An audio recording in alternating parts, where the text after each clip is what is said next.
Why do some societies get rich while others don't? Main driver of economic change is knowledge.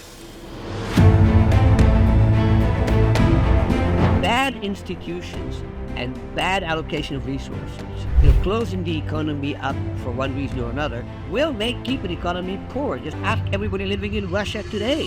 What is the great secret of countries that have succeeded to make the transition from emerging economies to rich economies? Every time we think, oh, by now it's over, everything that can be invented has been invented, and then all of a sudden something new pops up on the horizon. The latest thing, the last year, everybody's talking about is artificial intelligence. I can actually make a list of at least 10 areas that don't get the kind of publicity that AI has been getting, which are at least as important.